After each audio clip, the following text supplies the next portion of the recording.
اس سے پہلے کتابیں سب کتاب جو ہے کتاب کس ذریعے سے وہ ہوتا تھا؟ کتابت کے ذریعے سے. یعنی اگر آپ کو بخاری کا ایک نسخہ چاہیے تو آپ خود اس کو، لیکن کوئی آپ کو نسخہ دے دیتا تو آپ کے لیے ضروری تھا کہ بسم اللہ سے لے کر آخر تک آپ لکھ دیں، اس کو خود کاپی کر دیں. اور اس میں غلطیاں بھی ہوتی تھیں تو اس کی پھر تصحیح کرتے تھے، دوبارہ سے کریکشن کرتے تھے، یا کسی کو پیسے دے دو، ایک اچھا کتابت کرنے والا آدمی ہے تو وہ آپ کے لیے لکھ کے دے، بخاری کو کتابت کر دے. تو اس طرح ہوتا تھا. تو کیونکہ شیعوں کی تعداد کم تھی پرانے زمانوں میں، اور شیعہ جو تھے ایک اقلیت ہے جو پرسیکیوٹ ہوتے ہیں، یعنی ان کی لائبریریز جلائے جاتے ہیں، ان کے مساجد جلائے جاتے ہیں، ان کے علماء کو تقیہ کرنا پڑتا ہے، ان کے لیے اپنی کتابیں محفوظ رکھنا کافی مشکل تھا. اور پھر ایسا دور بھی آیا کہ پھر شیعہ علماء خود جو ہیں وہ حدیث پہ اتنے رغبت نہیں لیتے تھے، حدیث نہیں پڑھایا جاتا، حدیث کو ترک کیا گیا. تو اس وجہ سے بہت ساری احادیث ضائع ہو گئیں، احادیث کی کتابیں ضائع ہو گئی. اسی طرح یہ صرف شیعوں کے لیے نہیں ہے، یہ مخالفین کے لیے بھی ہے، یعنی جن کو ہم اہل سنت کہتے ہیں، ان کی ہم سے زیادہ ان کی احادیث ضائع ہو گئی، ہم سے زیادہ ان کی کتابیں احادیث کی ہیں، جو وہ تاریخ میں ان کا نام بھی نہیں ملتا. تاریخ میں ان کا نام ملتا ہے لیکن ان کا کوئی اثر نہیں بچا ہے، اور وہ کتابیں کم نہیں ہیں، بہت زیادہ ہیں. میں آپ کی خدمت میں عرض کروں، یہ بھائی صاحب ڈسکنیکٹ ہو گئے میرے خیال میں. یہ کتاب میرے ملاحظہ فرمائیے عزیزو، یہ کتاب ہے الجامع لاخلاق الراوی و آداب السامع، تالیف الحافظ الخطیب البغدادی. ابو بکر بغدادی جو ہے نا، کتاب ہے تاریخ بغداد کا، بہت بڑا محدث ہے. اخلاق راوی اخلاق محدث کے موضوع پر اس پہ لکھا ہے. یہاں پہ صفحہ نمبر 301 میں ہادی تسمیت کتب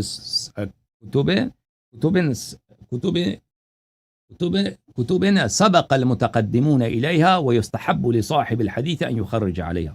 یہ وہ احادیث ہیں جو پرانے زمانے میں یہ کتابیں موجود تھیں اور مستحب ہے کہ اس کتابوں سے نقل کیا جائے. تو یہاں پر بہت ساری کتابوں کا ذکر کرتے ہیں.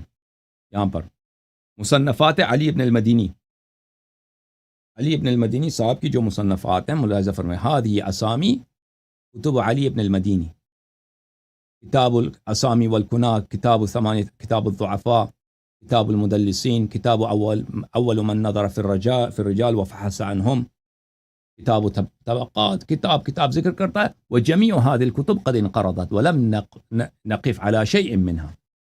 اور یہ سب کتابیں ضائع ہو چکی ہیں، ہمارے پاس نہیں ہیں. پھر آپ کی خدمت میں عرض کروں کہ یہ کتاب روائع من حضارتنا، تالیف الدکتور مصطفیٰ السباعی، کتاب چھپی ہے ریاض میں سنہ 1999 میں. یہاں پر صفحہ نمبر 255 میں یہاں پہ وہ کہتے ہیں کہ ہمارے علی ملايين الکتب، ہمارے جو ہیں فقدها العالم الى الابد، کہتے ہیں ہمارے ہزاروں کی تعداد میں نہیں، ملینز کے حساب سے کتابیں ضائع ہو گئی ہیں. اور وہ پھر وہ اس کا بحث کرتے ہیں. ابھی اس کا وقت نہیں ہے، ابھی ہمارے بھائی صاحب ڈسکنیکٹ ہو گئے ہیں. اچھا جی، السلام علیکم بھائی صاحب، آپ تشریف لائیں جی، بسم اللہ کریں. جی وعلیکم السلام. سوری جی، میرے خیال میں کوئی کنیکشن کا مسئلہ. جی اچھا سر، تو سر مجھے آپ کا یہ تو جواب آ گیا. دوسرا میں نے آپ سے یہ پوچھنا تھا کہ جو آپ بتا رہے تھے کہ حضرت علی کے بھی خطبے ہیں اور نبی اکرم صلی اللہ علیہ وسلم کے بھی خطبے موجود ہیں، ان کی نبوت سے لے کے ان کے وصال پانے تک. وہ اگر آپ مجھے بک گائیڈ کر دیں یا کوئی نام بتا دیں جس میں سارے خطبے دیے. تو نبی کریم صلی اللہ علیہ وسلم کے جو خطبے ہیں ایک شیعہ عالم نے جمع کیا، اس کا نام ہے نہج الفصاحہ، لیکن وہ سب نہیں ہے کہ سب خطبے ان کے موجود ہوں اس میں. اس کے علاوہ بحار الانوار میں رسول پاک صلی اللہ علیہ وسلم کے جو کتاب و تاریخ نبی نا، ہمارے نبی صلی اللہ علیہ وسلم کی جو تاریخ کی کتاب ہے، وہ کوئی 9-10 مجلدات پہ، جلد نمبر 12-13 سے شروع ہوتی ہے، جلد نمبر 19-20 تک، 18-20 تک وہ چلتی ہے بحار الانوار میں. وہ رسول پاک صلی اللہ علیہ وسلم کے بہت کے متعلق احادیث ہیں، ان کے دعا ہیں، ان کے وہ انہوں نے وہاں پہ جمع کیے ہیں. ہاں، تو وہاں پہ آپ کو ملے گا. سر سارے خطبے، میرا کوشچن یہ تھا کہ کیوں نہیں ہے، کیونکہ یہ تو بہت امپورٹنٹ ریکارڈ. تو میں جب یہ آپ کا کٹ گیا تھا نا کنیکشن، تو میں نے وہاں پہ توضیح دی تھی کہ اس کی وجہ کیا ہے. میں نے بتا دیا تھا کہ نبی کریم صلی اللہ علیہ وسلم کے زمانے میں تو لوگ نہیں لکھتے تھے، ان کے زمانے میں ان کے احادیث. تو لازمی بات ہے جو لوگوں کے ذہن میں اتنا بات تو رہتا نہیں ہے. انسان کا یادداشت جو میموری ہے، ایک شخص اگر تقریر کر رہا ہے اس کے ساری باتیں اس کو یاد رہیں تو یہ تو ناممکن ہے، یہ کسی کو یاد نہیں رہتا. اگر نہیں لکھا جائے تو کوئی اس کو یاد نہیں رہتا. تو اس زمانے میں رسول پاک صلی اللہ علیہ وآلہ وسلم نے بہت ساری باتوں کو اسی وقت انہوں نے ڈکٹیٹ کیا تھا، لکھایا تھا امیر المؤمنین علی علیہ الصلوۃ والسلام کو. اور بعد میں امیر المؤمنین علیہ السلام کے زمانے میں جب وہ خطبے دیتے تھے تو لوگ لکھتے تھے. کوفے میں جب ان کی حکومت تھی تو وہاں پہ ان کے اصحاب ان کے خطبوں کو اسی وقت وہ لکھتے تھے اور ان کتابیں انہوں نے بنا دی. تو یہ کتابیں، احادیث کی کتابیں بہت ساری لکھی گئیں.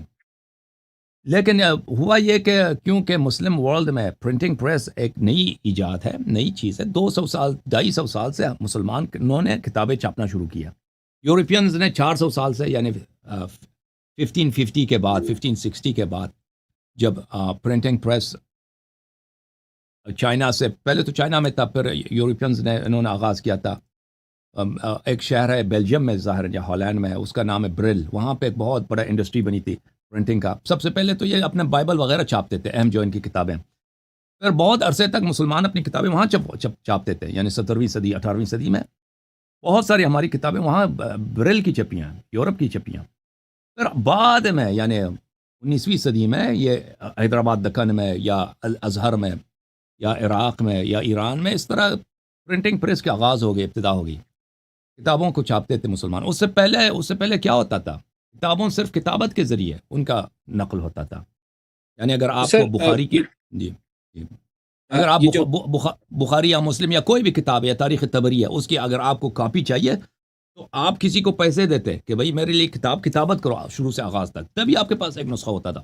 تو اس زمانے میں کتابیں بڑی مہنگی ہوتی تھیں اور کتابیں نایاب تھیں، کیونکہ یہ ہر ایک کے پاس اتنا پیسہ نہیں ہے کہ وہ ایک کتاب شروع سے آغاز تک وہ لکھوا دے. تو اس لیے کتابیں محدود پیمانے پہ تھیں، اور بہت ساری کتابیں جو ہیں اسی لیے کہ کتاب کو رکھنا، کتاب کو محفوظ رکھنا یہ مشکل کام تھا. بہت ساری کتابیں ضائع ہو گئیں، بہت ساری کتابیں جو غیر اہم تھی، مثلا سینٹرل نہیں ہے کسی مذہب میں، اس کی اہمیت جو ہے اس طرح نہیں کہ دن رات انسان کو ضرورت ہو، علماء کو اس کی ضرورت ہو، تو وہ کتابیں جو ہیں نایاب ہوتی گئیں اور ان کے نسخے پر ختم ہو گئے، پھر لوگوں کو نہیں ملے. اور یہ صرف شیعہ مذہب میں نہیں ہے، ہمارے جو بھائی اہل سنت کہلاتے ہیں ان کے مذہب میں ہم سے زیادہ ہے.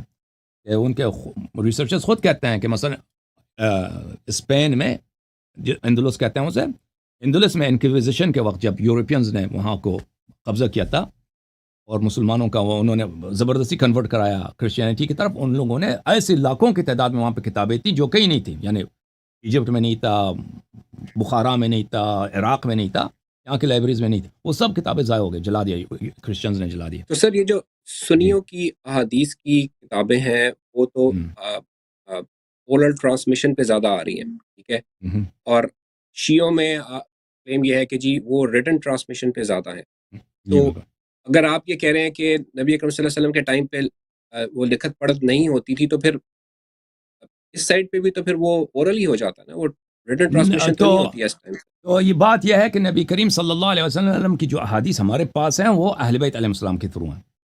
مثلا امام رضا علیہ السلام فرماتے ہیں کہ میں نے اپنے والد امام کاظم علیہ السلام سے سنا، انہوں نے اپنے والد امام جعفر صادق علیہ السلام سے. تو یہ جو گرچہ یہ اورل ہے، لیکن ایک ایسا اورل ہے کہ اس کے چین معصوم ہے، یہ انفیلیبل ہیں، یہ مسٹیک نہیں کر سکتے، یہ ایرر نہیں کر سکتے، یہ بھول نہیں سکتے. تو اس لیے تو ان کا جو کہنا ہے وہ کسی کی لکھائی سے زیادہ، کسی کے اگر کوئی ٹرانسکرپٹ اس زمانے میں لکھتا اس سے زیادہ قابل اطمینان اور ٹرسٹ وردی ہے.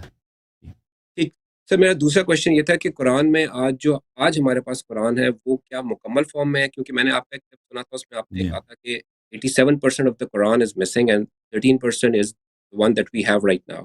تو وہ کیا میری انڈرسٹینڈ؟ جی سر دیکھیں 87% جو میں نے کہا ہے غلط ہے یا میں آپ کو بتاتا ہوں. جی I'll explain. 80% جہاں تک کی بات ہے وہ بخاری اور مسلم کی روایات کے روح سے ہے، وہ میرا اپنا عقیدہ نہیں ہے، وہ بخاری اور مسلم کی روایات کی روح سے کم از کم قرآن مجید کے 87% ضائع، بلکہ اس سے زیادہ ضائع. سر آپ کا اپنا عقیدہ کیا ہے؟ ہاں میں آپ کو بتاتا ہوں. جو اس وقت اگر آپ مسلمانوں سے پوچھیں یا شیعہ علماء سے یا غیر شیعہ علماء سے، وہ کہتے ہیں قرآن جو ہے مکمل ہے، قرآن میں کوئی کمی نہیں ہے. اگر ان سے پوچھیں دلیل کیا ہے اس کی، دلیل ان کے پاس وہ مثلا قرآن کی آیت کوٹ کریں گے آپ کو، انا نحن نزلنا الذکر وانا لہ لحافظون. ان علینا جمعہ و بیانہ. اس کے علاوہ وہ کچھ عقلی دلائل لے کے آئیں گے کہ یہ کیسے ہو سکتا ہے قرآن کم ہو اس طرح. جہاں تک قرآنی آیات کی بات ہے تو قرآن میں ایسی کوئی آیت نہیں ہے. یہ قرآن کی آیت کی ایک انٹرپریٹیشن ہے جو یہ زبردستی قرآن پہ تھمانا چاہتے ہیں. قرآن خود یہ نہیں کہتا. قرآن خود یہ نہیں کہتا کہ واضح الفاظ میں کہ اس طرح الفاظ کلیئرلی ہو کہ اس کی اور طرح سے آپ انٹرپریٹ نہ کر سکیں. اس کی ایک تعویل ہے اور وہ تعویل اس پہ صریح نہیں ہے. اور اس کی تعویل یہ ہے، یہی ہے کہ اللہ قرآن کی حفاظت کرے گا، اس میں کوئی کمی نہیں کر سکے گا. کسی صحابی نے نہیں فرمایا یا رسول پاک صلی اللہ علیہ وسلم نے فرمایا کہ اس آیت کا مطلب یہی ہے. یہ بعد میں علماء نے اسی تعویل کو مشہور کرا دیا ہے. اس کی کوئی دلیل نہیں ہے کہ یہ تعویل ہی ہے. اس کے اور اس آیت کے اور بھی معنی ہو سکتے ہیں. لہذا قرآنی جہاں تک قرآن کا اپنی بحث ہے، قرآن خود کہہ دے کہ مجھ میں کمی نہیں آئی ہے، یہ تو اس کی کوئی دلیل ہے نہیں. اس کے بعد رسول پاک صلی اللہ علیہ وسلم کی حدیث، اور نہ شیعہ کے پاس کوئی ایسی حدیث ہے، نہ مخالفین کے پاس کوئی حدیث نہیں ہے کہ انہوں نے کہا کہ قرآن. تو اگر میں سمجھ پایا ہوں صحیح کہ آپ یہ کہہ رہے ہیں کہ آج جو ہمارے پاس قرآن ہے وہ فلی پرزروڈ اینڈ پروٹیکٹڈ ہے. It's not partially came to us but it's full Quran. نہیں، آپ سن لیں مجھے بات سوال جواب ختم ہونے دیں، پھر وہ میں تصریح کر دوں گا. تو حدیث بھی کوئی نہیں ہے. اور صحابہ، جہاں تک صحابہ کرام کے اقوال ہیں، وہ ان کا بھی کوئی قول نہیں ہے کہ قرآن پریزروڈ ہے یا قرآن میں کمی نہیں ہو سکتی. کسی نے یہ ادعا نہیں کیا ہے. اس کے برعکس صحابہ کرام کے بہت سارے اقوال ہیں کہ قرآن میں کمی ہوئی ہے. بہت سارے اقوال ہیں. جہاں تک اہل بیت طاہرین علیہ السلام کے بات ہیں، وہ شیعہ ان کی اتباع کرتے ہیں، تو شیعہ علماء کے پاس بھی کوئی ایسی حدیث نہیں ہے، کوئی روایت نہیں ہے کہ انہوں نے کہا ہو کہ قرآن میں کمی نہیں ہوئی ہے. بلکہ ان کے بھی احادیث اسی بات پہ ہیں کہ قرآن میں کمی ہوئی ہے، قرآن میں کمی ہوئی ہے. تو یہ دونوں فریقین، نہ صرف شیعہ بلکہ دونوں فریقین، کہ ان کے کتب اس بات سے بری پڑی ہیں کہ قرآن کریم میں کمی ہو سکتی ہے، اور کمی ہوئی ہے. نہ صرف ہو سکتی ہے، نہ ممکن ہے، بلکہ ہوئی ہے. تو اس لیے یہ کہنا کہ قرآن کریم جو ہے وہ بالکل پریزروڈ ہے، اس میں کسی قسم کی کمی، آیات کھو نہیں گئے ہیں، اس کی کوئی دلیل نہیں ہے. یہ ایک بات ہے جو بغیر ادعا کے، بغیر دلیل کے ادعا کیا جاتا ہے. اس کی کوئی دلیل نہیں ہے.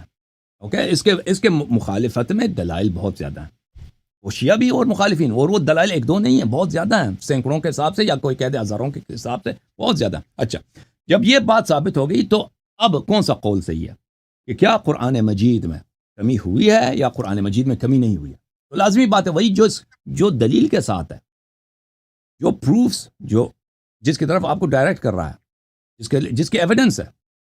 اس بات کے ایویڈنس کہ قرآن مجید میں کمی نہیں ہوئی ہے، یہ اس بات کی کوئی ایویڈنس نہیں ہے.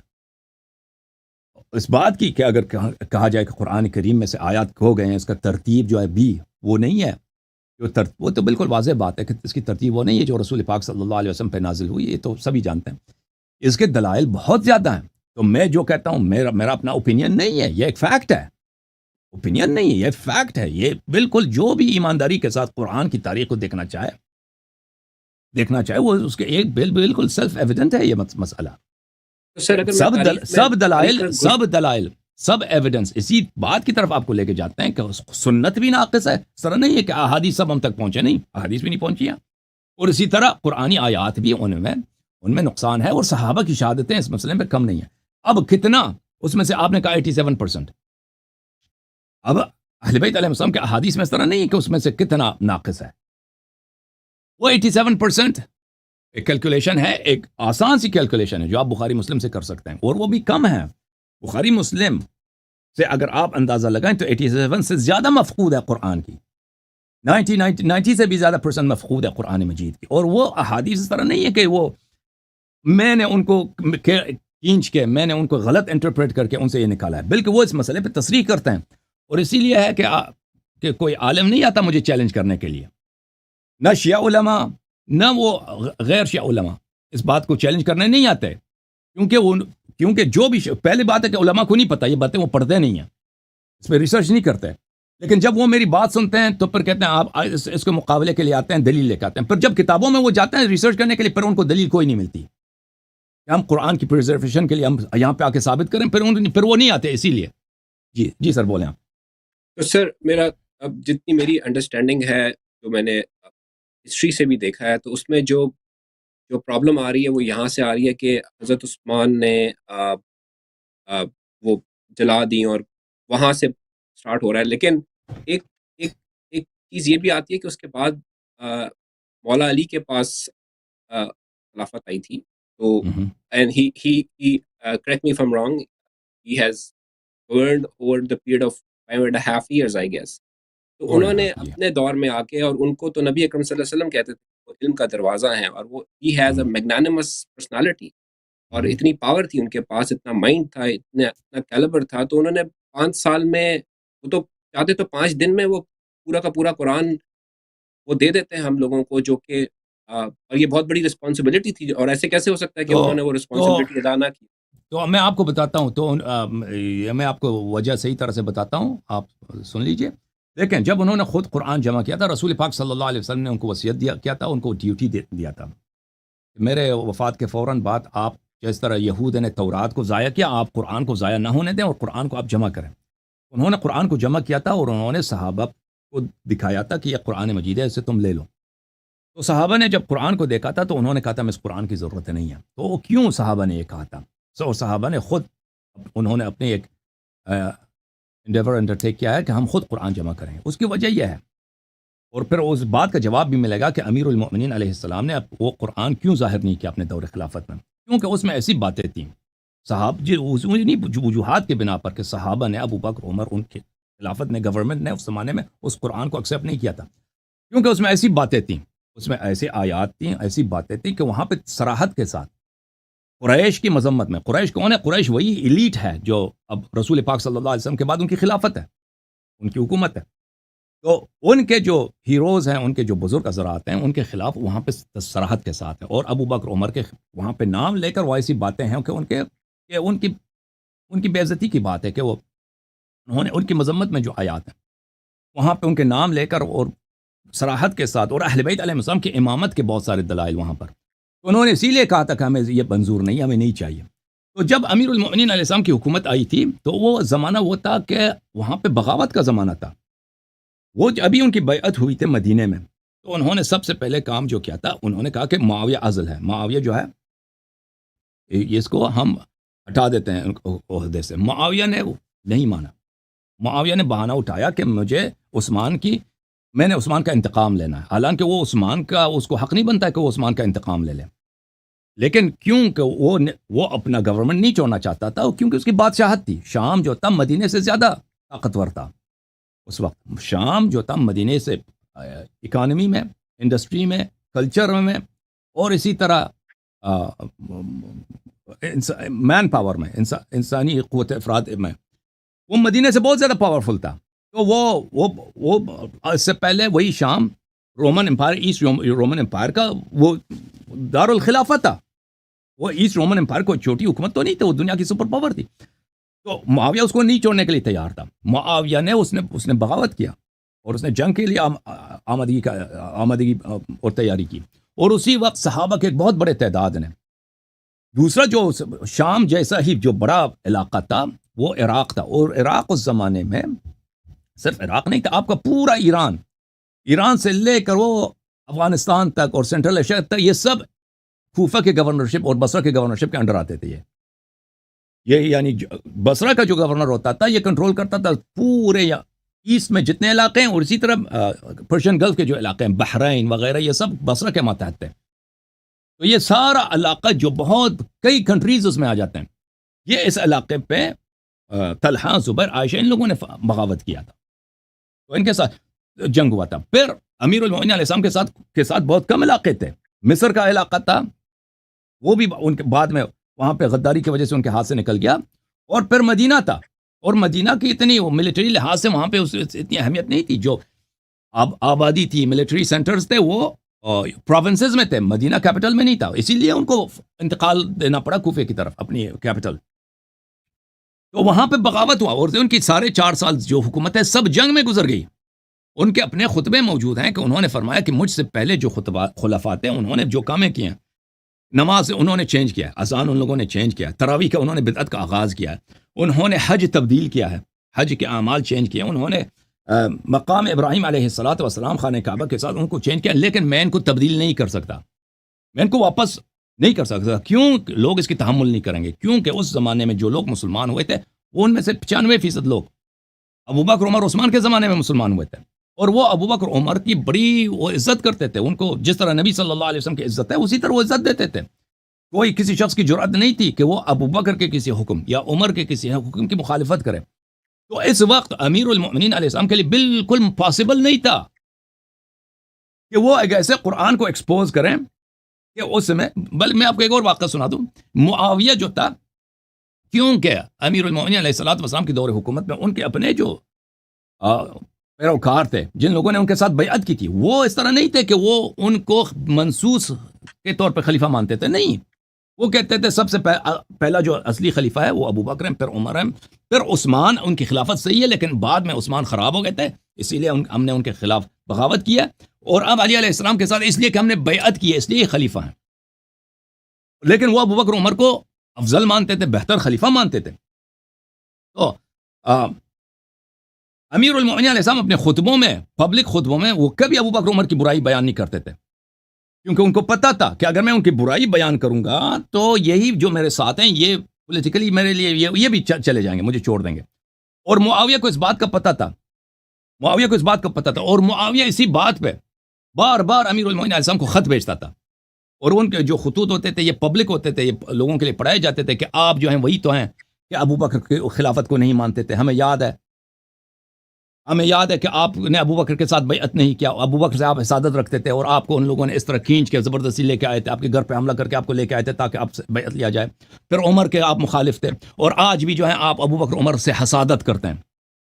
اور یہ بار بار یہ شراح ہے نہج البلاغہ، جن لوگوں نے نہج البلاغہ کی شرح لکھی ہے، ان لوگوں نے تصریح کی ہے کہ یہ معاویہ کی جانب سے ایک پولیٹیکل منور تھا، تاکہ ایک طرف سے تو علی علیہ السلام انکار نہیں کر سکتے کہ میں نے ان کے ساتھ بیعت نہیں کیا تھا، اور دوسری طرف سے وہ جھوٹ بھی نہیں کہہ سکتے کہ بھائی، اور وہ دوسری طرف سے سچ بھی نہیں کہہ سکتے کہ میں ابو بکر عمر خلیفہ نہیں تھے، میں خلیفہ تھا اصلی، کیونکہ پھر تو ان کے اپنے لوگ ان کو چھوڑ دیں گے.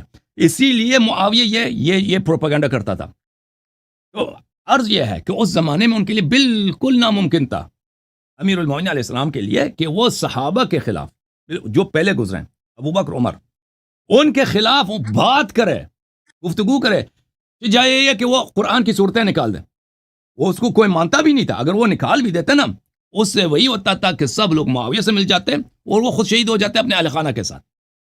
مانتا کوئی نہیں تھا، تو ان کے لیے پاسبل بھی نہیں تھا. انہوں نے خود بھی شروع سے یہی کہا تھا کہ جب انہوں نے رسول پاک صلی اللہ علیہ وسلم کے وفات کے بعد جب انہوں نے قرآن اپنا دکھایا تھا، اپنا مصحف دکھایا تھا صحابہ کو، تو انہوں نے کہا تھا کہ ہمیں آپ کا مصحف نہیں چاہیے. تو انہوں نے فرمایا تھا اگر میں آج یہاں سے یہ مصحف لے کے جاؤں تو پھر تم اسے کبھی نہیں دیکھو گے جب تک مہدی علیہ السلام ظہور کریں گے، اس وقت تک یہ مصحف تم نہیں دیکھو. انہوں نے کہا تھا میں ضرورت نہیں، لے کے جاؤ. تو وجہ یہی ہے کہ مسلمانوں کی حالت یہ نہیں تھی کہ وہ اب بھی مسلمانوں کی حالت نہیں ہے. ابھی ہم بخاری مسلم سے بہت ساری بات، بلکہ ابھی ہم قرآن سے ثابت کرتے ہیں. مثلا قرآن مجید کی آیت صریح ہے کہ تم پیروں کی مسح کرو. قرآن مجید کی آیت صریح ہے کہ متعہ جائز ہے، عورتوں سے متعہ کرنا، یہ قرآن کی آیت ہے. فَمَسْتَمْتَعْتُمْ بِهِ مِنْهُنَّ فَآتُوهُنَّ أُجُورَهُنَّ فَرِيضَةً. قرآن کے اس کو نہیں مانتے مسلمان، نہیں مانتے. صحابہ کے اقوال موجود ہے کہ فَمَسْتَمْتَعْتُمْ بِهِ مِنْهُنَّ فَآتُوهُنَّ أُجُورَهُنَّ فَرِيضَةً. یہ متعہ نکاح ٹیمپرری نکاح کے لیے، نکاح مؤجل، نکاح مؤقت کے صحابہ نہیں مانتے مسلمان. تو کیا اگر امیر المؤمنین علیہ السلام ایسی بات کو ظاہر کرتے، کوئی مانتا؟ کوئی نہیں مانتا. لیکن سر ایک کوشچن یہاں پہ پیدا یہ ہوتا وہاں ہے پہ کہ معاف کیجیے گا اس زمانے میں عمرو بن عاص کی ملاقات ہوئی عائشہ سے ایک زمانے میں. اس نے کہا تھا کہ کاش، اس نے عمرو بن عاص جو معاویہ کا وزیر تھا، ساتھی تھا، مشیر تھا، اس نے کہا تھا کہ کاش تو قتل ہوتی جمل میں. اگر تو جمل میں قتل ہوتی تو ہمارے لیے کتنی اچھی بات ہوتی. پھر ہم عثمان کو چھوڑ کے آپ کے خون کا بہانہ اٹھاتے کہ دیکھو علی نے عائشہ کو قتل کیا، عائشہ کا انتقام لے لو، افسوس کہ تو قتل نہیں ہوا. ٹھیک ہے نا. تو وہ زمانہ ایسا تھا، ان کو امیر المؤمنین علیہ السلام کے جو مخالف تھے ان کو اس بات کی وہ اسی انتظار میں تھے کہ یہ کوئی ایسا جملہ کہہ دیں ابو بکر کے خلاف، عمر کے خلاف، ان کی خلافت کو باطل کرنے، تاکہ ہم زیادہ سے زیادہ ان کے لوگوں کو ان سے دور کریں اور یہ بالکل اکیلے رہ جائیں. اوکے، بسم اللہ. جی سر. سر اب میری انڈرسٹینڈنگ تھوڑی سی قرآن سے یہ ہے کہ first of all don't conceal the truth, secondly stand firm with the truth, and third کہ یہ بھی ہو سکتا ہے کہ اس راہ میں آپ کی جان بھی چلی جائے، ڈونٹ وری، ٹھیک ہے؟ تو وہاں پہ اتنے کیلیبر کے لوگ اپنی گردنیں کٹوا دیتے تھے صرف سچ کے پیچھے، رادر دین کہ وہ یہ دیکھیں کہ کوئی مصلحت ہو اس میں یا کچھ اور ہو، کیونکہ وہ تو بیسکلی قرآن کا معاملہ تھا۔ تو اس کو آپ کیسے دیکھتے ہیں؟ تو میرے بھائی میرے عزیز، عرض یہی کیا نا کہ ان کے لیے پاسبل نہیں تھا۔ اگر وہ چاہتے کہ دین بالکل خاتمہ ہو، وہ سب، یعنی اگر معاویہ ملیٹریلی امیر المومنین علیہ السلام کو شکست دے دیتے، یعنی لوگ ساتھ چھوڑ دیتے، معاویہ ملیٹریلی شکست دے دیتے امیر المومنین علیہ السلام کو، وہی جو امام حسین علیہ السلام کے ساتھ کربلا ہو، وہی بہت بڑے پیمانے کے ساتھ اہل بیت علیہ السلام میں اس زمانے کے ساتھ میں ہوتا، یعنی یہ سب قتل ہو جاتے، یہ سب مر جاتے، قتل ہو جاتے، اور ان کے جتنے ماننے والے ہیں وہ صرف کربلا میں تو صرف میدان میں شہید ہو گئے نا۔ لیکن اگر یہ سن 38 میں 39 میں یہی بات کوفے میں پیش آ جاتی، وہ کوفے میں داخل ہو جاتے، تو اس طرح نہیں تھا کہ وہ صرف میدان جنگ میں جن لوگوں کو، وہ ہر ایک کو مار دیتے، ہر ایک کو مارتے، مدینے میں بھی، کوفے میں بھی، بصرے میں بھی، جہاں بھی امیر المومنین علیہ السلام کے ماننے والے تھے، شیعہ تھے، ان کو مار دیتے۔ اس کی وجہ یہی تھی کہ یہ ان کو یہ سب قتل ہو جاتے، پھر نہ اس قرآن کو جس کام کے لیے انہوں نے اپنے آپ کو مروایا ہے، اس قرآن کو تو کوئی نہیں مانتا۔ اگر آپ ابھی آیت نکال دیں نا، جمل میں بھی اور اگر ابھی ہم حدیث نکالتے ہیں نا، ابھی ہم حدیث قرآن سورہ حجرات ہے، سورہ حجرات واضح ہے، سورہ حجرات اس میں ابوبکر عمر کا، اجازت دیں، ابھی ابوبکر عمر کا نام نہیں ہے سورہ حجرات میں، سورہ تحریم میں عائشہ کا نام نہیں ہے، لیکن روایات بہت زیادہ ہیں، اس میں اختلاف ہی نہیں ہے کہ ابوبکر عمر یا عائشہ کی مذمت میں ابھی کوئی ماننے کے لیے تیار ہے؟ ابھی مجھے بتاؤ، ابھی مجھے کال کر دیں، میں نے بارہا، اللہ جانتا ہے، میں نے علماء سے پوچھا ہے، جماعت مخالفین کے بڑے بڑے علماء سے، کیا تم تصدیق کرتے ہو کہ اللہ تعالیٰ نے قرآن مجید میں بولا ہے عائشہ کا قلب ٹیڑھا؟ نہیں کرتے، واللہ نہیں کرتے، اللہ کے قرآن صریح کہہ رہا ہے کہ عائشہ کا قلب ٹیڑھا۔ آپ پوچھیں ان لوگوں سے کہہ دیں یہ آیات جو سورہ حجرات میں ہیں، اب نام نہیں ہے، ان کے صفات ہیں، اور وہ بہت ان کے شان نزول بھی واضح ہے، آپ تصدیق کرتے ہیں؟ دیکھیں وہ تصدیق کرنے کے لیے تیار نہیں ہے۔ اگر یہ ہوتا نا بھائی صاحب کہ امیر المؤمنین علیہ الصلوۃ والسلام شہید ہو جاتے لیکن لوگ ہدایت پا جاتے، ٹھیک ہے، پھر بات بنتی، وہ شہادت کو قبول کرتے ہیں، لوگوں کی ہدایت، پھر بات ٹھیک تھی، لیکن اگر وہ شہید بھی ہو جاتے پھر کوئی مانتا بھی نہیں، ٹھیک ہے نا۔ اب اس کی دلیل یہ ہے کہ لوگ نہیں مانتے، میں ابھی آپ کے سامنے، ابھی میں آپ کے ساتھ ہوں، میں آپ کو کہہ رہا ہوں، میں قرآن ابھی دکھا رہا ہوں، قرآن سورہ حجرات، سورہ تحریم، آیے متعہ، آیا ہے پیروں کا وضو میں پیروں کا مسح کرنا، ابھی نہیں مانتے، مخالفت قرآن کی دلیل ہے، دلیل کچھ بھی نہیں ہے، کچھ بھی نہیں ہے سوائے تعصب کے۔ تو آپ سمجھتے ہیں اس زمانے میں وہ معاویہ والے لوگ وہ مانتے قرآن کو، اگر یہ ظاہر کر دیتے تو بالکل اس کا بات کا احتمال ہی نہیں ہے کہ نہیں مانتے، اور وہ شیعہ مذہب کا خاتمہ ہوتا، اللہ جانتا ہے۔ یہ بخاری میں حدیث روایت ہے یہاں پر، نبی کریم صلی اللہ علیہ وسلم نے عائشہ سے کہا کہ دیکھیں، نبی کریم صلی اللہ علیہ وسلم اپنی زندگی کے آخر میں پورا جزیرۃ العرب سب مسلمان تھے، اور وہاں پہ سوائے کچھ کرسچن یہود کے علاوہ سب مسلمان تھے، وہ جزیہ بھی دیتے تھے۔ انہوں نے فرمایا کہ اگر تیری قوم قریب العہد بالاسلام نہ ہوتے، اگر اب یعنی نیو کنورٹڈ نہ ہوتے، تیری قوم عرب لوگ تیرے نہیں ہوتے، تو میں کعبہ کو گرا کے نئے سرے سے بنا دیتا، ایک دور دروازے اس میں لگا دیتا۔ یہ پیغمبر صلی اللہ علیہ وسلم ہے، آپ کہتے ہیں وہ شہید کیوں نہیں ہوا؟ ٹھیک ہے نا، ایک ہلکی سی بات ہے، کعبہ کو گرانا، وہ پیغمبر بھی ہیں، معجزات بھی ہیں، سب ان کے امتی بھی ہیں، سب نے کلمہ بھی پڑھا ان کے ہاتھ پہ، وہ جرأت نہیں کرتے اس بات کی، کیونکہ عرب لوگ اتنے بیوقوف ہیں، یہ کعبے کو پیغمبر سے زیادہ مقدس مانتے ہیں، یہ کعبے کو پیغمبر سے زیادہ اگر پیغمبر کعبے کی طرف یہ کلاڑی اٹھا دے کہ میں کعبے کو گرا کے میں اس کو دوبارہ سے بنا دیتا ہوں، اس پہ جنگ شروع کریں گے۔ تو آپ سمجھتے ہیں کہ یہ اتنے متعصب لوگ، تو امیر المؤمنین علیہ السلام کے مخالفین اسی بات کو چاہتے ہیں کہ یہ ابوبکر عمر کی کوئی برائی بیان کریں تاکہ پورے جو ان کے کوفے والے لوگ ہیں ان کو چھوڑ دیں، ہمارے ساتھ مل جائیں، پھر یہ تو اکیلے پھر ہم ان کو شہید کر دیں۔ یہ امیر المؤمنین علیہ الصلوۃ والسلام وہ باتیں ظاہر کر دیتے ہیں کہ بھئی قرآن میں ابوبکر یہ ہے، عمر یہ ہے، یہ آیتیں ہیں، انہوں نے خود یہ آیتیں جلا دی ہیں، یہ اصلی باتیں ہیں۔ تو آپ سمجھتے ہیں کیا یہ مسلمان مانتے؟ نہ مسلمان مانتے اور نہ کوئی اس کی تائید کرتے، بس یہی ہوتا کہ ہمیشہ کے لیے اہل بیت علیہ الصلوۃ والسلام کا نسل ختم ہو جاتا, یہ ان کے شیعہ ختم ہو جاتے اور حق مذہب دنیا میں نہیں رہتا. سر میں اس کو ایسے دیکھتا ہوں اور آپ مجھے کریکٹ کر سکتے ہیں کہ جس طرح نبی اکرم صلی اللہ علیہ وسلم کو اللہ سبحانہ تعالیٰ نے قرآن مجید میں کہا کہ آپ کا کام یہ ہے کہ آپ پروپگیٹ کریں, آپ کا کام آؤٹ کم سے نہیں ہے کہ وہ ہدایت پاتے ہیں کہ نہیں پاتے. اسی طرح سے ان دا سیم فیشن جو کوئی بھی جس پہ رسپانسبلٹی آئی ہے اس کا کام یہ ہے کہ وہ بس بتا دے regardless of the outcome, اور اگر وہ واقعی میں حق ہے تو وہ تو اللہ مرنے ہی نہیں دے گا اس کو. نہیں اس طرح نہیں ہے. آؤٹ کم پہ ہم رسپانسبل ہیں. اگر ہم ایسا کام کریں کہ اس سے دین ہی نابود ہو جائے, ٹھیک ہے نا, اگر میں ایسا کام کروں, نبی کریم صلی اللہ علیہ وسلم بھی مکے میں وہ جا کے ان کے بتیں توڑ دیں, وہ خود شہید ہو جائیں, ٹھیک ہے نا, آؤٹ کم کا وہ کیری نہ کریں. نبی کریم صلی اللہ علیہ وسلم ابھی ہجرت سے پہلے ان کے 50 یا 20 لوگ ان پہ ایمان لائیں. مکے کے لوگ سب کافر, ان کے خون کے پیاسے, اور ارد گرد کے قبائل سب وہ ان کے مخالف, کہتے ہیں ہمارے خداؤں کو تم نے گالی دیا, تم کافر ہو گئے ہو. وہ اسی بات کے منتظر ہے کہ بہانہ مل جائے ان کے خون میں. اب وہ جا کے کیا کریں, ان کے بتوں کو جو ہے کیا کریں, گرا دیں, بتوں کی بے حرمتی کریں. ان کے ساتھ کیا ہوتا, اس طرح نہیں کہہ دو کہ بھائی یہ تو ان کے پہ واجب ہے, یہ کعبہ شریف ہے, یہ خود کعبہ کی طرف نماز پڑھتے ہیں.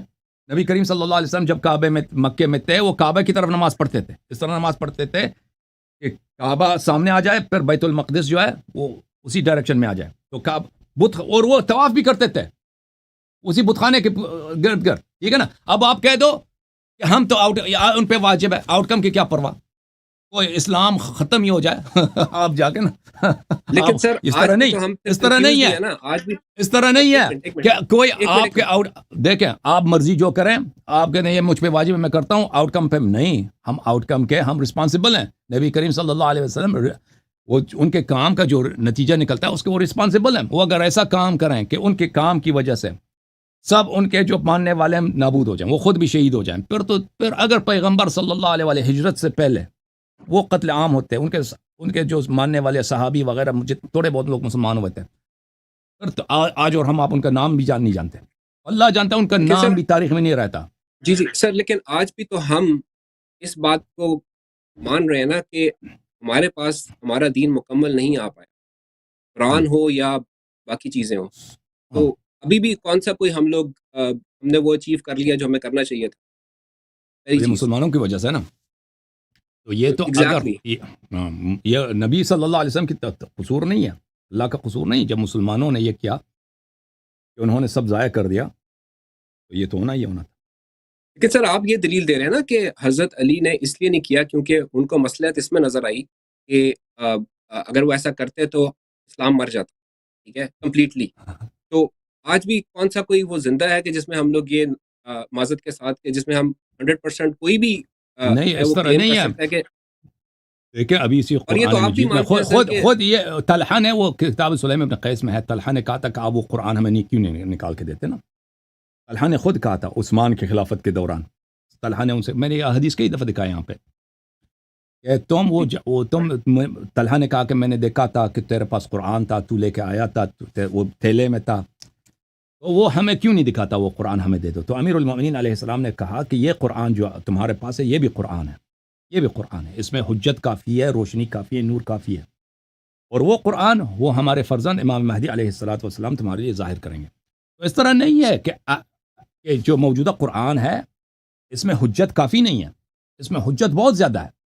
کوئی حق کی پہچان کرنا چاہے تو اس میں حجت بہت زیادہ ہے. اگر اس میں کوئی ایسی باتیں ہیں جو ہمیں دقیق سے نہیں معلوم ایگزیکٹلی کہ وہ کس مقام پر ہیں, لیکن اہل بیت علیہ السلام کے بہت سارے احادیث ہیں کہ فلان مقام پہ اس طرح تھا, وہاں پہ اسم کے ساتھ تھا, نام کے ساتھ تھا, اہل بیت علیہ السلام کے غاصبین کا نام تھا, یا اہل بیت علیہ السلام کے امامت کے دلائل تھے. تو ان کو اگر گورنمنٹ, اس وقت کے گورنمنٹ میں نے ریکارڈ نہیں ہونے دیا بلکہ اس کے ریکارڈ کو ان لوگوں نے محو کیا ہے, تو یہ ان کا ظلم ہے, نہ کہ اہل بیت علیہ السلام کا کام ہے. اہل بیت علیہ السلام ایک ایسے سچویشن میں تھے کہ وہ ہمیشہ کربلا ان پہ دوبارہ تکرار ہونے کی ڈر تھا. کربلا ہمیشہ دوبارہ ان کے ساتھ ہوا. I'll move on to the next question in the same regards کہ یہ جس طرح سنی اسلام میں, آپ مجھے کریکٹ کر سکتے ہیں کیونکہ آپ کی کافی زیادہ ریسرچ ہے, they are confused on a thing کہ قرآن میں کتنی آیتیں ایبروگیٹڈ ہیں ناسخ و منسوخ کے کانسیپٹ میں. کوئی کہتا ہے 5 ہیں, کوئی کہتا ہے 17 کے 19 ہیں, کوئی کہتا ہے 63 ہیں, 120 and the number goes to 500. ٹھیک ہے, and none of them can clearly say کہ کتنی ہیں. ٹھیک ہے, اچھا تو کیا شیعہ مذہب میں بھی ناسخ و منسوخ کا کانسیپٹ ہے, اور اگر ہے تو آپ بتا سکتے ہیں کہ قرآن مجید میں کتنی آیتیں ہیں جو کہ اس دائرے میں آتی ہیں, اور کتنی ہے جن کا جو قرآن میں ہے اور اس کی اپلیکیبلٹی نہیں ہے, اور کتنی ہے جو کہ قرآن میں نہیں ہے اور ہم اس کی خالی تلاوت کر سکتے ہیں. I don't understand that concept basically. اگر آپ اس پہ کوئی قرآن مجید میں ناسخ و منسوخ بلا شک بلا ریب ہے, وہ تو اس میں شک ہی نہیں. اہل بیت علیہ السلام کے احادیث میں بہت ہے کہ فلان آیا منسوخ ہو چکا ہے, اس کی ناسخ یہ ہے. اب اس کی تعداد کتنی ہے مجھے نہیں معلوم, میں نے اس کی طرف کبھی ریسرچ نہیں کی ہے. شاید ہو سکتا ہے شیعہ علماء نے کہیں یہ جمع کیا ہو سکتا ہے. وہ کتنے ہیں بلکہ بہت یہ محتمل ہے کہ کسی نے جمع کیا ہو, لیکن مجھے دقیق سے نہیں معلوم, ایگزیکٹلی نہیں معلوم کہ اس کے نمبرز کتنے ہیں, لیکن یہ ثابت ہے. اور اہل بیت علیہ السلام نے بہت اس کے احادیث بہت زیادہ ہیں کہ انہوں نے فرمایا کہ فلاں آیا منسوخ ہے, اس کا ناسخ یہ ہے. ٹھیک, تو اور میں نے یہ بھی دیکھا ہے کہ احادیث میں بھی کچھ احادیث ایسی ہیں جو کہ منسوخ ہو جاتی ہیں, وہ بھی ٹھیک ہے. دونوں مذہب میں یہی آتا ہے. بالکل حدیث بھی منسوخ ہو سکتا ہے. رائٹ. اور دوسرا سر ایک سوال میرا یہ بھی تھا آپ سے کہ کیا آپ سنیوں کی جو کتابیں ہیں جو جن کو نارملی یہ لوگ سیاستہ کا نام دیتے ہیں, اس کو بھی آپ وہی کا درجہ دیتے ہیں کہ نہیں دیتے, یا آپ اپنی کتابوں کو صرف وہی کا درجہ؟ تو اس میں سے جو وہ احادیث دیکھیں آپ جس انداز سے مخالفین کے ہاں احادیث جمع ہوئی ہیں ان کو آپ دیکھ لیں تو وہ ہمارے نزدیک معتبر نہیں ہے, ان کا کوئی اعتبار نہیں ہے. اگر واقعاً ثابت ہو جائے کہ کوئی حدیث اس میں ہے جو پیغمبر صلی اللہ علیہ وسلم نے واقعاً وہ عمل انجام دیا یا کیا ہے, کیونکہ وہ متواترات میں سے ہے, یا مثلاً وہ اہل بیت علیہ السلام نے اس حدیث کی تائید کی, تو بلا شک ہم کہیں گے یہ صحیح ہے, یہ ٹرو ہے, یہ اس کی اعتبار ہے. لیکن اگر ایسا نہیں ہے تو ہم نہیں کہتے اس کا اعتبار ہے. تو وہ ڈیپینڈ کرتا ہے کس حدیث کی بات کرتے ہیں. ہم صرف جو کتب ستہ ہیں نہ اس کو سب کو باطل سمجھتے ہیں نہ اس سب کو حق سمجھتے ہیں. اس میں سے جو حق ہے علمی معیار کے ساتھ, یعنی ہم یقین سے کہہ سکتے ہیں کہ یہ واقعاً صحیح ہے. اگر اس کی کوئی ایویڈنس ہے تو ہم کہہ دیں گے کہ یہ صحیح ہے, یہ حق ہے. اگر نہیں ہے تو وہ کہہ دیں گے ہمیں نہیں معلوم کہ یہ صحیح ہے یا نہیں ہے, یہ کریڈیبل نہیں ہے. یا اگر اس میں کوئی ایسی بات ہے جو ہمیں پتہ ہے کہ باطل ہے, غلط ہے, تو ہم کہہ دیں گے یہ نہیں ہو سکتا, یہ غلط ہے, یہ جھوٹ ہے. جی لیکن سر میری نظر میں تو یہ بہت سینسٹیو ایریا ہے, بیکاز اگر آپ قرآن مجید کی وہ آیت دیکھیں نا, ان اللہ لا یغفر ان یشرک بہ ویغفر ما دون ذلک لمن یشاء ویشرک باللہ فقد ضل ضلالا. جی جس میں میری انڈرسٹینڈنگ یہ ہے کہ کوئی بھی شخص اگر من دون اللہ اس میں آ رہا ہے یا وہ ایسوسیٹنگ پارٹنر ود اللہ سبحانہ و تعالیٰ, اور اس کی فردر یہ بھی انڈرسٹینڈنگ نکلتی ہے کہ کوئی بھی شخص جو کہ ایسی بات جو خدا کی طرف سے آ نہ رہی ہے اور وہ بنا دے, یا نبی کی طرف سے آ نہ رہی ہے اور وہ بنا دے, تو وہ شرک کے دائرے میں آ جائے, اور یہ وہ واحد گناہ جو خدا معاف نہیں کرے گا. تو سر پھر اس کا مطلب یہ ہے کہ پھر we have to be very careful in choosing what is right and wrong. We have to be very careful when we say کہ this is وہی and this is not وہی, and if we do that part, اور کہیں ہم اسی شرک کے مرتکب نہ ہو جائیں اپنی لاپرواہی میں یا اپنی lack of awareness کی وجہ سے. بالکل صحیح فرما رہے ہیں کہ یہ جو ہے نا شرک, یہ صرف نہیں ہے کہ آپ اللہ کے ساتھ دوسرے کی عبادت کریں. اگر اللہ تعالیٰ نے کسی چیز کو دین کا حصہ نہیں بنایا ہے اور آپ اس کو دین کا حصہ بنا رہے ہیں, تو آپ نے اپنے آپ کو رب بنایا, آپ نے اپنے آپ کو اللہ بنایا, آپ کو وہی اپنے آپ کو میں نے وہی اتھارٹی دیا جو اللہ کی ہے.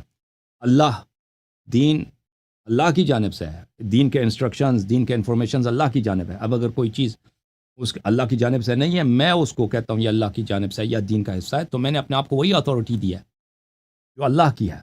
میں نے اپنے آپ کو سورس بنایا ہے شریعت کا, تو یہ بالکل شرک ہے. اور یہ جو ہے یہ ایک عام سی بات ہے, یہ صرف شیعہ نہیں کہتا ہے, یہ ابن تیمیہ سب یہ کہتے ہیں, سب علماء یہ کہتے ہیں کہ جو دین میں اللہ کی طرف نسبت دے دیتا ہے کہ جھوٹے سے, یعنی وہ خطا ہو جاتا ہے اور بات ہے, مجھے پتہ نہیں ہے, میں نے غلطی میں کہہ دیا کہ یہ بھی واجب ہے یا حرام, وہ الگ بات ہے. لیکن جو عمدن اس کو پتہ ہے کہ یہ دین نہیں ہے, وہ اپنے خیالات کو دین بنا لیتا ہے, تو بلا شک بلا ریب یہ شرک باللہ ہے۔ تو سر وہ جو نبی کی طرف ہم ایسوسیٹ کر رہے ہیں چیزیں جو آپ ان کو نہیں مان رہے اور وہ آپ کی نہیں مان رہے، تو اس پہ کیا دونوں اسی جرم کے مرتکب نہیں ہو رہے؟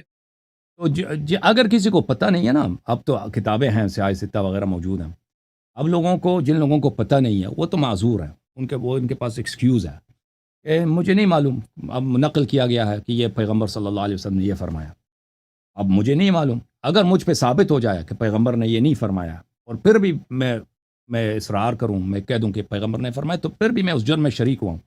لیکن اس کا اصل جو گناہ ہے، جتنی بھی بدعتیں ہیں، جتنی بھی جھوٹی باتیں ہیں، کیونکہ جو اختلافات ہیں، پیغمبر صلی اللہ علیہ وسلم نے اسی امت میں جو اختلافات آئے ہیں اس کے متعلق فرمایا کہ میرے امت کے 73 فرقے ہوں گے، 72 جہنمی ہیں، اس سوائے ایک فرقے کے۔ تو بلا شک بلا ریب یہ جتنے اختلافات آئے ہیں یہ اللہ اور رسول صلی اللہ علیہ وسلم کی جانب سے نہیں ہے، یہ لوگوں کی جانب سے ہے، جن لوگوں نے اس کو داخل کیا ہے، جو بھی ہیں اللہ ان کو جانتا ہے، اللہ کے حساب سے وہ مخفی نہیں ہے، اور قیامت کا دن حق ہے، اور بعض ہمیں بھی پتہ چل جاتا ہے کہ کن لوگوں نے مثلا جھوٹی بات بنائی ہے، قرآن اور رسول صلی اللہ علیہ وسلم پہ افترا کیا ہے، تو جن لوگوں نے بھی بنایا بلا شک بلا ریب وہ تو ان کے جہنمی ہونے میں شک ہی نہیں ہے، چاہے وہ شیعہ ہو، چاہے کسی بھی مذہب سے تعلق رکھتا ہو۔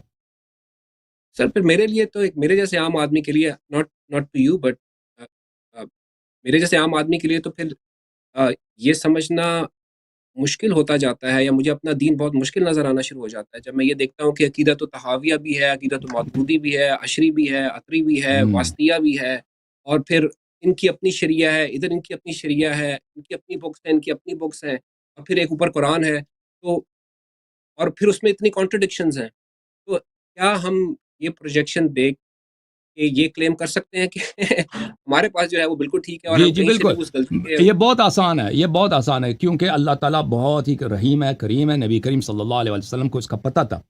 دیکھیں نبی کریم صلی اللہ علیہ وسلم نے اپنے متواتر احادیث میں فرمایا کہ میرے بعد فتنے ہوں گے، میرے بعد بدعتیں ہوں گی، میرے بعد گمراہ ہو جائیں گے لوگ۔ میں آپ کو ایک حدیث دکھا دیتا ہوں، پھر اس میں بتاؤں گا کہ پیغمبر صلی اللہ علیہ وسلم وفات سے پہلے وہ دنیا کو کس آنکھ سے دیکھتے تھے، اپنے وفات کے بعد کا کہ انہوں نے کیا خاکہ پیش کیا۔ یہ کتاب المستدرک علی الصحیحین جلد نمبر 3 چھاپ دارالفکر، یہاں پہ حدیث نمبر 4478 ہے، 4438 ہے، اور اس کے متعلق ذہبی صاحب نے کہا کہ علی شرط مسلم، یہ مسلم کی شرط پہ صحیح ہے، اور انہوں نے بھی کہا کہ یہ حدیث صحیح علی شرط مسلم، حاکم نے بھی کہا کہ یہ حدیث صحیح علی شرط مسلم۔ ابی مویہبہ جو نبی کریم صلی اللہ علیہ وسلم کے خادم رہے ہیں، انہوں نے کہا کہ رسول پاک صلی اللہ علیہ وسلم ایک رات انہوں نے مجھے بیدار کیا ہے، جگایا اور کہا کہ میرے پاس آ جاؤ، اللہ نے مجھے کہا ہے کہ بقیع کے قبرستان میں جو لوگ مدفون ہیں ان کے لیے میں استغفار کروں، تو میں وہاں گیا ان کے ساتھ۔ جب وہ قبرستان پہنچے تو نبی صلی اللہ علیہ وسلم نے یہ فرمایا، السلام علیکم یا اہل البقیع، اے بقیع والو، اے قبروں میں سونے والے مسلمانوں، آپ پہ سلامتی ہو، لیہن لکم ما اصبحتم فیہ، مبارک ہو آپ خوش قسمت ہو، لو تعلمون ما انجاکم اللہ منہ، اگر تمہیں پتہ ہوتا کہ اللہ نے تمہیں کتنے فتنوں سے اللہ نے تمہیں نجات دی ہے، قد اقبلت الفتن كقطع اللیل المظلم یتبع اولها آخرها،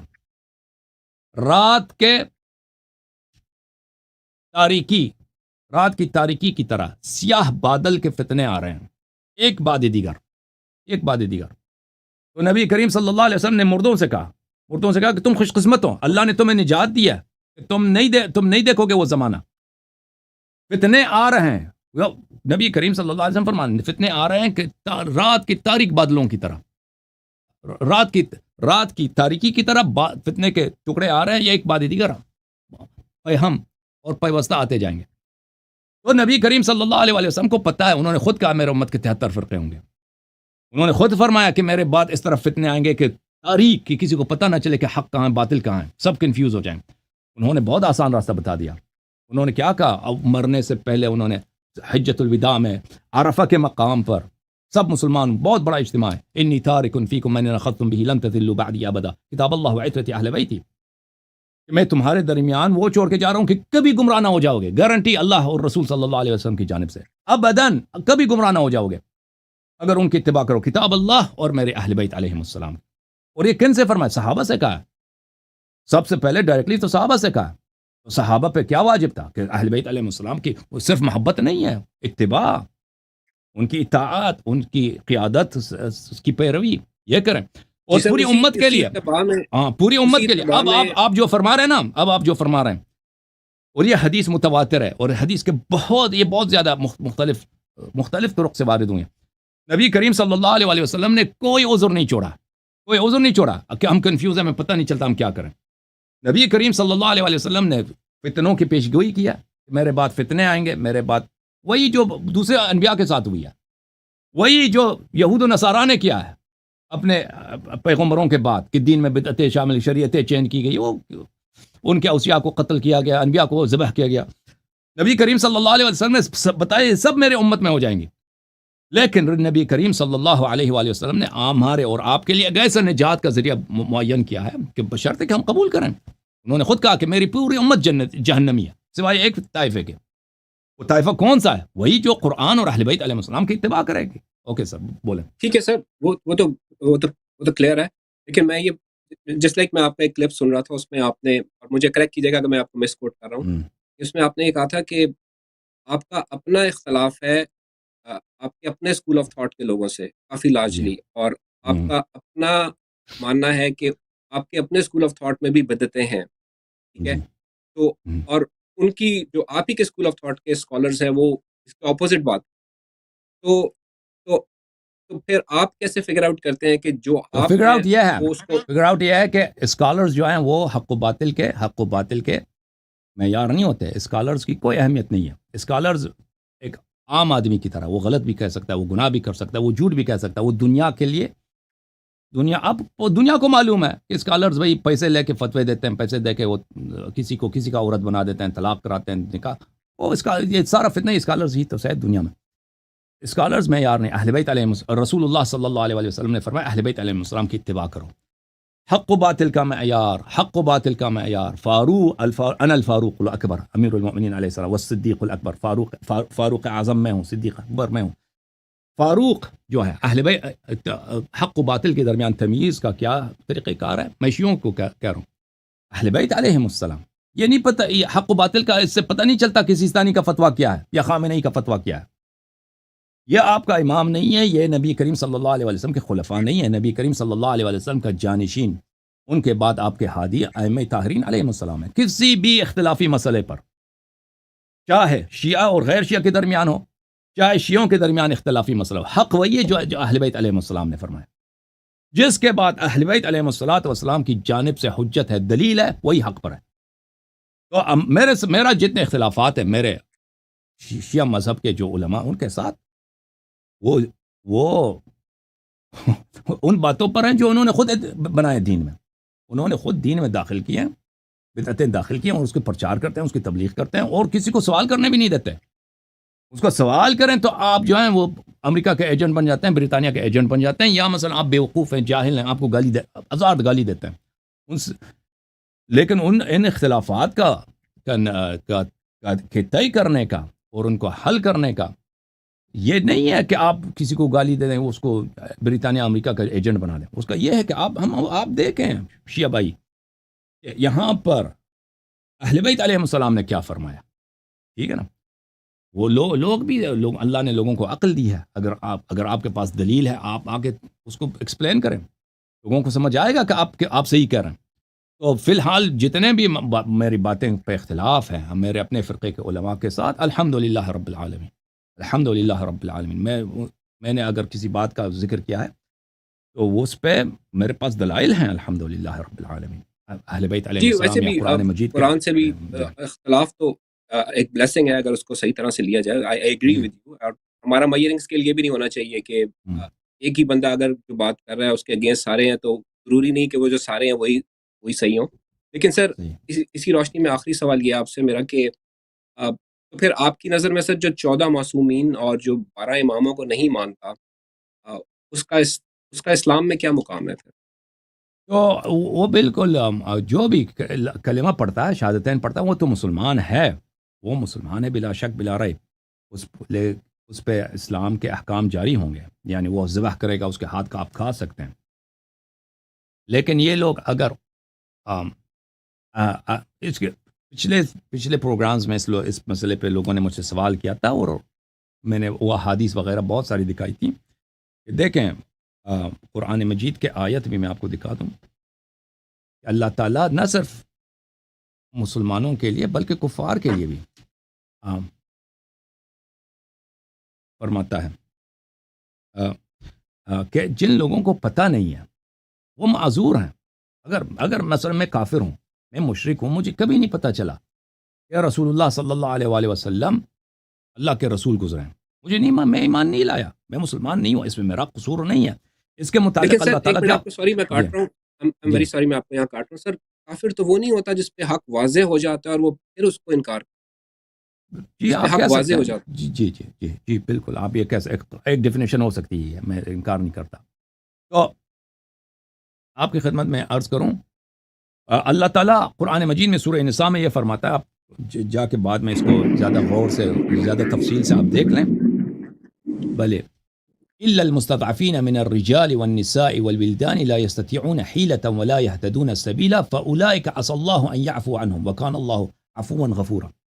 کہ جو لوگ ایمان نہیں لائے، مسلمان نہیں ہوئے، وہ بیچارے بہت ہی سادے لوگ ہیں، ان کو پتہ نہیں چلتا کہ حق کیا ہے. عورت ہے اپنے گھر میں بیٹھی ہے، مسلمان نہیں ہوئی، یا بچے ہیں، ان کو نہیں پتہ چلتا کہ ہم مسلمان ہو جائیں، ٹھیک ہے نا. یا وہ ہجرت نہیں کر سکتے، ہجرت نہ کرنے کی وجہ سے وہ بت پرستی پہ مجبور ہو جاتے ہیں. فَأُولَٰئِكَ عَسَى اللَّهُ أَن يَعْفُوَ عَنْهُمْ. ہمارے احادیث میں ہے، اہل بیت علیہ السلام کے احادیث میں، عصا کا مطلب ہے عربی زبان میں امید، ہو سکتا ہے، امید ہے، probably. احادیث میں ہے کہ اللہ کے لیے جب لفظ عصا آتا ہے تو اس کا مطلب ہے کہ حتماً یہ ہوگا، حتماً اللہ یہ کرے گا، اللہ ان کو معاف کرے گا. یہاں پہ کس کو اللہ معافی کا وعدہ دے رہا ہے؟ وہ مشرک جو بت پرست ہیں، لیکن ان کو نہیں پتہ چلا کہ رسول اللہ صلی اللہ علیہ وسلم پر حق ہے. وَكَانَ اللَّهُ عَفُوًا غَفُورًا، اللہ بہت ہی بخشنے والا ہے. تو یہ کفار کے لیے، بت پرستوں کے. جو مسلمان ہیں، جو شیعہ نہیں ہوتے، ان کے متعلق ہمارے روایات، ہمارے احادیث میں حدیث کہی ہے کہ اگر کوئی شخص اس کو پتہ چل جاتا ہے کہ رسول پاک صلی اللہ علیہ وسلم نے کہا ہے اہل بیت علیہ السلام کی اتباع کرو، اس کے باوجود وہ نہیں مانتا، تو ایسا شخص یہ تو اس نے انکار کیا ہے پیغمبر صلی اللہ علیہ وسلم کے حکم کا. وہ تو قیامت کے دن وہ کفار کے ساتھ محشور ہوگا. دنیا میں وہ پھر بھی مسلمان ہے، دنیا میں پھر بھی اس پہ احکام اسلام جاری ہوگا، لیکن قیامت کے دن کفار کے ساتھ محشور ہوگا. لیکن جو لوگ نہیں جانتے وہ ان کا حساب اللہ کے پاس ہے، ان کا حساب اللہ تعالیٰ کے ہاتھ میں ہے. اللہ تعالیٰ ان میں سے اگر کوئی ایسا شخص ہے جو اہل بیت علیہ السلام سے بغض نہیں رکھتا تھا، اس نے نماز پڑھی ہے، اس نے زنا نہیں کیا، اس نے شراب نہیں پیا، تو اللہ اس کو جنت میں داخل کرے گا. اور اگر دوسرے لوگ ہیں جنہوں نے گناہ وغیرہ کیے ہیں تو اس کا حساب اللہ کے ہاتھ میں، اللہ چاہے ان کو بخش دے، اللہ چاہے ان کو جہنم میں لے جائے، وہ اللہ کے ہاتھ میں، ٹھیک ہے نا. ایسے لوگ تو مسلمان جو ہیں، مسلمان سب ایک طرح نہیں ہے. ایک مسلمان ہے، اس کو پتہ ہے حق راستہ یہ ہے، لیکن وہ اس کو پرواہ نہیں ہے، وہ اپنے راستے پہ لگا ہوا، تو وہ تو قیامت کے دن وہ دنیا میں مسلمان ہے، کافر میں، آخرت میں کافر ہے. لیکن وہ مسلمان جو اس کو پتہ ہی نہیں ہے، وہ اللہ نے جب وعدہ دیا کافر کو کہ میں تجھے معاف کروں گا، تو مسلمان کے لیے تو اور آسان ہے. جی سر آخری کوشچن، سوری جی سر، اسی روشنی میں جو آپ بات کر رہے ہیں، میری ایک انڈرسٹینڈنگ ہے، آپ مجھے بتائیے گا اگر اس میں امپروومنٹ کی ضرورت ہے. کہ جی قرآن مجید میں آیت ہے نا، وَمَن لَّمْ يَحْكُم بِمَا أُنزِلَ عَلَيْكَ هُمُ الْفَاسِقُونَ، اور ظالمون اور فاسق اور کافرون، یہ تینوں ایک آگے پیچھے آئی ہیں. تو میری انڈرسٹینڈنگ اس میں یہ ہے کہ اگر آپ قرآن پڑھ بھی لیں، آپ اپنے دین کو سمجھ بھی لیں اور صحیح طریقے سے سمجھ بھی لیں، آپ ایبسولوٹ ٹروتھ کو فائنڈ آؤٹ بھی کر لیں، لیکن جب تک آپ اس جگہ سے فیصلے نہیں کرتے اپنی زندگی کے، آپ اس وقت تک مسلمان نہیں ہوتے. آپ اس وقت تک کافر بھی ہیں، فاسق بھی ہیں اور ظالم بھی ہیں. Is that true? تو یہ جو ہے نا، جو یہ حکم، یہ ہے کہ حکم دینا، یہ فیصلے کرنا. یہ اس آیا کا زیادہ تر یہ ہے کہ جو دینی معاملے میں کوئی فیصلہ سناتا ہے، کوئی ادعا کرتا ہے، وہ ما انزل اللہ کے موافق نہیں ہوتا، ما انزل اللہ کے موافق نہیں ہوتا. مثلا میں دو عورتیں میرے پاس آئی ہیں، کہتے ہیں یہ اس پہ وہ آپس میں نزاع کر رہی ہیں، میں نے فیصلہ سنا دیا ما انزل اللہ کے خلاف، تو میں ظالم بھی ہوں، فاسق بھی ہوں، کافر بھی ہوں. یا میں نے ان کو ایک ایسی چیز بتائی ہے جو کہ قرآن میں نہیں ہے. تو لیکن یہ گناہوں کے متعلق یہ نہیں ہے کہ انسان مثلا میں نے نماز پڑھ دی ہے، میں نے نماز نہیں پڑھا، یہ اس پہ یہ فسق ہے جو نماز نہیں پڑھتا، یا مثلا کوئی وہ کام جو اللہ نے کہا ہے آپ زنا نہ کرو، کوئی شخص جا کے زنا کرتا ہے، اس پہ یہ آیت اس کے متعلق نہیں ہے کہ فیصلہ سناتا ہے، ٹھیک ہے نا، جو فیصلہ سناتا ہے، جو ایک پوزیشن اختیار کرتا ہے دینی معاملات میں، یہ ایسا ہے۔ اب ایک شخص نماز نہیں پڑھتا، وہ تو نہیں کہتا نماز واجب نہیں، وہ کہتا نماز واجب ہے لیکن میں بعد میں پڑھ لیں گے، ٹھیک ہے، وہ کوئی دینی فیصلہ نہیں سنا رہا، کوئی دین کی باتوں میں یا لوگوں کے نزاعات کے معاملے میں کوئی ایسا فیصلہ سنا دے، کوئی ایسا پرنسپل قائم کر دے، کوئی ایسے ادعا کر دے، تو وہ فاولئک هم الکافرون یا ظالمون یا فاسقون ہے۔ آیا جو ہے، آیا کا مطلب ہے من لم یحکم، حکم یحکموں کا مطلب ہے فیصلہ سنانا، فیصلہ سنانا۔ اب انسان اپنی زندگی میں اپنے عقائد میں وہ اللہ کے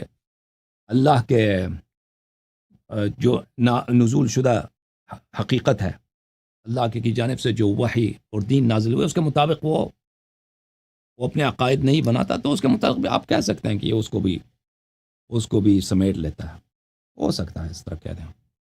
جی sure sir, thank you very much for your time. Okay, thank you for coming, it was a pleasure, may Allah bless you, thank you. میں بہت شکریہ ادا کرتا ہوں اپنے پیارے بھائی کا، اللہ تعالیٰ ان کو جزائے خیر دے۔ امید کرتا ہوں کہ سب ناظرین کو اس پروگرام سے فائدہ ملا ہو۔